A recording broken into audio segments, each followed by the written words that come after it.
Now, Katie Pavlich from townhall.com is with us in studio, and another big day in terms of the Fast and Furious story. It's, yes. You know, seriously, if the debt ceiling story wasn't breaking and you know, sucking up so much of the oxygen in the room right now, this is front page news. I mean, you had Brit Hume compare this to Watergate.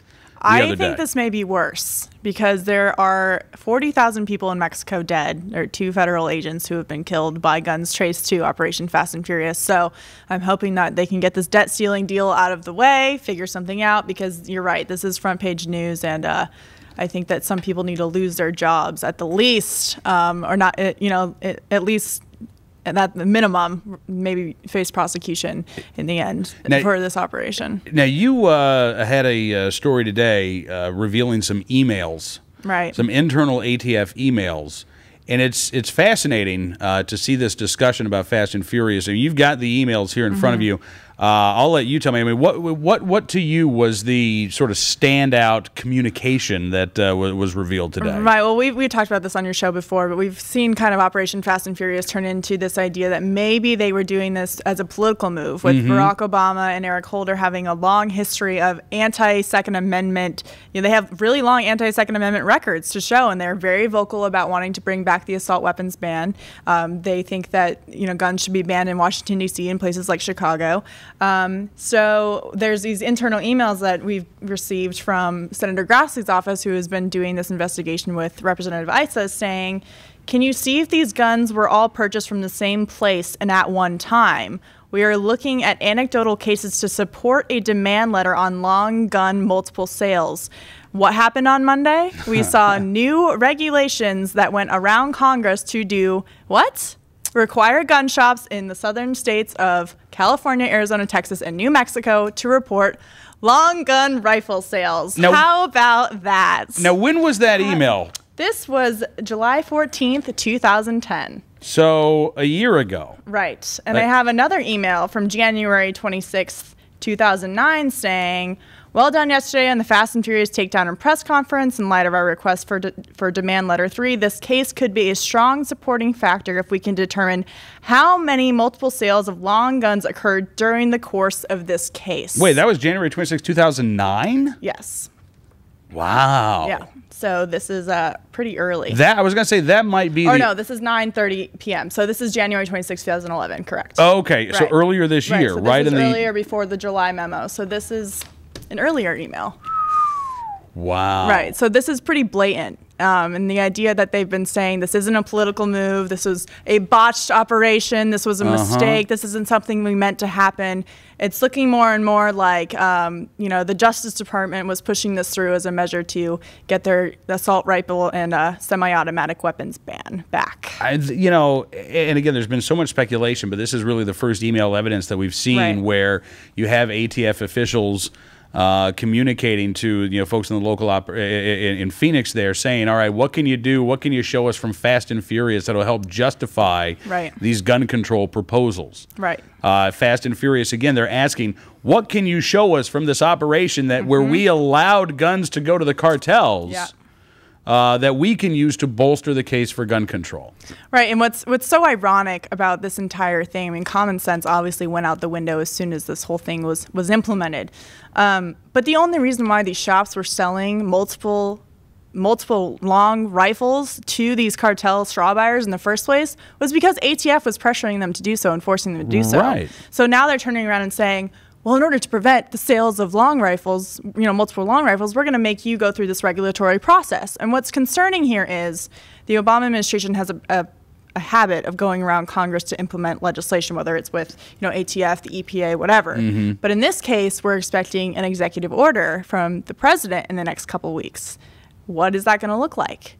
I mean, it's getting pretty, people always say, you know, guns activists are always worried about them taking their guns and there's no threat. Why are you always worried about it? Well, we are worried about it. And these internal emails prove it, because this is a huge cover-up. They're doing everything they can to make sure people don't find out about this. And in fact, they have an entire talking points memo that they released as well in these emails. Really? on how to deal with the press on this issue. Oh, yeah. Really? So this is something that I think people should be worried about. I think that people should be concerned about the executive order coming from Barack Obama. And for people to say that it's ridiculous to think that the Obama administration and Eric Holder would not bring back the assault rifles ban, which I hate that term. That was a politically charged term that was made up during the Clinton administration when the first ban was implemented. The ban on semi-automatic rifles, to say that's ridiculous, I think is an unfair statement, because it absolutely could be in the cards here, especially with this president and the attorney general they have in that position. So what is this talking points memo? What are some of the talking points for Fast and Furious? Their talking points are firearms primarily were destined for the Sinaloa cartel, based on traces, seizures in Mexico, and other investigative data gathered in investigations. That's one of them. Saying proactive investigations focus on eliminating the entire firearms trafficking network, not just the straw purchasers. So I guess they're saying we're being proactive by giving them the guns, so that then we can allegedly go into Mexico and somehow make these arrests. Yeah, they're saying using the W's method, you can change if you desire. ATF led firearms trafficking investigations into several firearms trafficking networks based in Metro Phoenix. Note there, they say it's based in Metro Phoenix, not that they went back to Mexico. We now know that the administration was sending, or at least ATF officials in the Phoenix office were allowing these guns to go back to Mexico. So in the public and in the press, they're saying, oh, this only happened within the United States. But in reality, the guns were going back to Mexico and across the border where they couldn't track them. They didn't have jurisdiction over where they were going. Wow. Now, the other aspect of this that's sort of broken today, you've got more members of Congress who are demanding answers from the ATF about another operation that I guess fell under the gun runner umbrella. Remember, there were 4,500 operations under Project Gun Runner. Right. One of them was called Operation Castaway. It was based out of Florida. And there are allegations that Operation Castaway may have allowed firearms to walk, or I guess swim, to Honduras. Right. And so Republican Bill Rackus has fired off a letter to Eric Holder wanting to know answers about this as well. Then you've got the stories out of Houston and out of Dallas that perhaps there was something going on in Texas. This story is bad enough with there being one operation that allowed this to happen.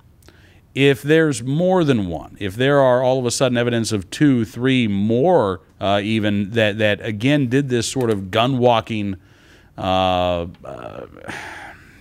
don't even know what to call it.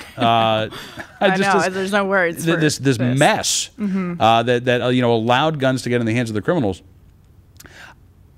I wonder, Katie, if that story, I mean, it's huge. It's beyond huge. I mean, if this is, like we've said, we've been investigating this for months now, and this is just the beginning. Every day at this point, we see even more information. Like you just mentioned, the Operation Castaway story has very similar tendencies as Operation Fast and Furious did, allowing guns to go to Honduras. The District Attorney General is investigating that there, which we always know how well investigations from the DOJ go, right? Right. So I'm sure we won't hear much coming out of that Attorney General's office in Tampa. But like you said, I don't think this is not near the amount of information that we're going to get on this. And like I said, I'm hoping that the dust can clear on the debt ceiling so we can actually get to the bottom of who's really responsible for this, and people need to be taken out of office for making these decisions. Absolutely. Well, listen, you are doing some great work. There is good reporting being done on Fast and Furious, and you are one of the reporters that is breaking new information. So I appreciate you coming on the program. And again, these latest emails coming from Senator Grassley, I'm guessing that we'll probably be seeing more documents coming in the days to come as well. And luckily, these are not completely blacked out. There's actually some valid information on these sheets. So hopefully we'll be getting more valid information in the future as well. It's kind of funny that they released this talking points memo and now nobody wants to talk. Right. I mean, here's your talking points, people. Oh, wait, we're going to cover this whole thing up. I don't actually want you talking about what happened. Yeah. But, they're, not exactly telling the truth in this talking points memo either. Shocking. So, shocking. Right. All right, Katie Pavlich from townhall.com. Very pleased to have you in studio tonight, and we'll do this again soon. Sounds like a plan.